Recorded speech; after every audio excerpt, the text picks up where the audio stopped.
என்னோட பேர் கவிப்ரியா. நான் ப்ராப்ஷெல்லோட ப்ராப்பர்ட்டி வந்து ஒரு 4 months முன்னாடி ஜஸ்ட் 99 acresல கோ த்ரூ பண்ணேன். பட் எனக்கு அந்த டைமில் எதுவும் அதை பற்றி ஒரு ஐடியா இல்லை. என்னோட நேட்டிவ் காஞ்சிபுரம் அப்படிங்கிறதுனால அந்த இடத்துல எனக்கு லேண்ட் வாங்கணும் அப்படின்னு ரொம்ப நாளாகவே ஒரு ட்ரீம் இருந்துச்சுன்னே சொல்லலாம். ஸோ பட் நான் அதை ஃபர்தராக ப்ரொசீட் பண்ணலை. பட் எனக்கு வந்து ப்ராப்ஷெல்லேருந்து கால் வந்தது. சுபாஷ் அப்படிங்கிறவர் கால் பண்ணியிருந்தாரு. பண்ணிவிட்டு அவர் இந்த மாதிரி மீனாட்சி காலேஜ் பேக் சைடே இருக்குது அப்படின்னு என்கிட்ட சொன்னார்.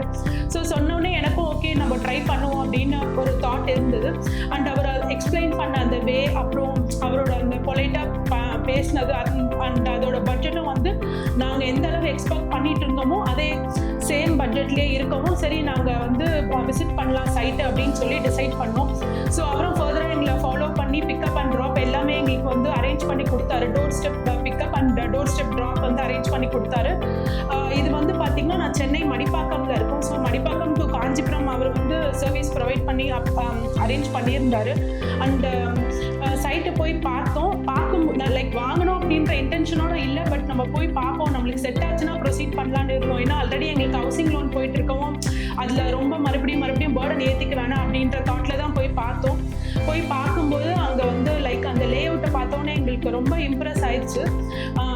Very near to Meenakshi medical காலேஜ்னே சொல்லலாம். Like 1 to 1.5 kilometers. அவங்க வந்து என்ன ப்ரௌசரில் போட்டிருந்தாங்களோ அதே சேம் தான் வந்து அவங்க சொன்னது. மோரர்லெஸ் பார்த்தீங்கன்னா ஒரு 5 minutes சொல்லுவாங்க, 10 minutes சொல்லுவாங்க. பட் நம்மளை கூட்டிகிட்டு போகிற தூரம்னு பார்த்தீங்கன்னா ½ an hour அந்த மாதிரியெல்லாம் ஆயிரும். பட் இது அப்படி கிடையாது. அவங்க எங்ககிட்ட என்ன சொன்னாங்களோ எக்ஸாக்டாக அதே தான் இருக்கவும் அந்த ஒரு பாயிண்ட்டே எங்களுக்கு ரொம்ப பிடிச்சிருந்தது. லைக் அப்புறம் வந்து அவங்க அதனோட அம்யூனிட்டிஸ் எல்லாமே எங்களுக்கு எக்ஸ்பிளைன் பண்ணாங்க. அப்புறம் வினோத் சார் வந்து அந்த ப்ராஜெக்டோட பெனிஃபிட்ஸ் எல்லாமே எங்களுக்கு எக்ஸ்பிளைன் பண்ணவும் அந்த சேம் டேவே நாங்கள் வந்து அட்வான்ஸ் பே பண்ணிட்டோம்.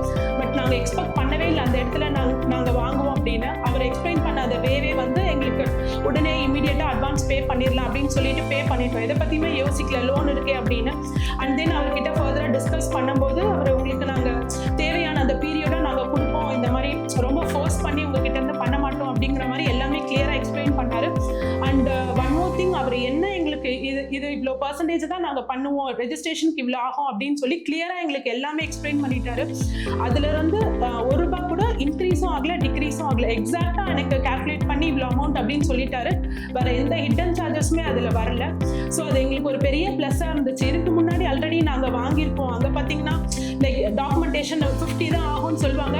ஸோ நாங்கள் அதுக்கேற்ற மாதிரி பிளான் பண்ணும்போது சடனாக இல்லைம்மா இன்னொரு 20,000 எக்ஸ்ட்ரா ஆயிடுச்சு, இது அதுன்னு ஏதாச்சும் ரீசன் சொல்லிக்கிட்டு இருப்பாங்க. பட் எங்களுக்கு இதுதான் ஃபர்ஸ்ட் டைம் இந்த மாதிரி நான் ஃபேஸ் பண்ணுறது. ₹1 கூட எக்ஸ்ட்ரா ஆகாமல் கரெக்டாக எக்ஸாக்டாக அவர் என்ன சொன்னாரோ அதே அமௌண்ட்டு தான் நாங்கள் ஃபைனலாக எங்களுக்கு பே பண்ணுற மாதிரி இருந்துச்சு. அண்ட் தென் ஸ்பிளிட் அப்ஸும் கிளியராக எங்களுக்கு சொல்லிட்டாங்க. ஜாஃபர் அவர் வந்து எங்களை காண்டாக்ட் பண்ணி எக்ஸலும் ஷேர் பண்ணார். எந்தெந்த டைமில் எவ்வளோ நாங்கள் பண்ணணும், அந்த ஸ்பிளிட் அப்ஸ் என்ன ஏதுன்னு சொல்லிட்டு எனக்கு எல்லாமே கிளியராக டாக்குமெண்டேஷன் சார்ஜஸ்லேருந்து கம்ப்ளீட்டாக எக்ஸ்பிளைன் பண்ணிட்டாரு. ஸோ ஒரு தடவை நான் பார்ட் பேமெண்ட் பண்ணும்போது இமீடியட்டாகவே எனக்கு வந்து அவர் ரெஸ்பாண்ட் பண்ணிட்டார். லைக் அந்த இன்வாய்ஸ் அப்டேட் பண்ணுறது அண்ட் அந்த எக்ஸலில் அப்டேட் பண்ணிவிட்டு என்னோட பேலன்ஸை கொடுக்கறது அப்படின்னு சொல்லிட்டு இமீடியட்டாகவே நடந்துடும். ஸோ நமக்கும் கரெக்டாக ஃபாலோ பண்ணுறதுக்கு ஈஸியாக இருந்துச்சு. இவ்வளோ பேலன்ஸ் இருக்குது, நம்ம இன்னும் இவ்வளோ கொடுக்கணும் அப்படின்னு. அதே மாதிரி அவங்க சொன்ன அந்த டைம் ஃப்ரேம்குள்ளே கரெக்டாக பிளான் பண்ணி எங்களுக்கும் எக்ஸிக்யூட் பண்ண முடிஞ்சது. அந்த ஹிடன் சார்ஜஸ் எதுவுமே இல்லாததுனால கரெக்டாக நாங்கள் பிளான் பண்ண மாதிரி முடிஞ்சிருச்சு.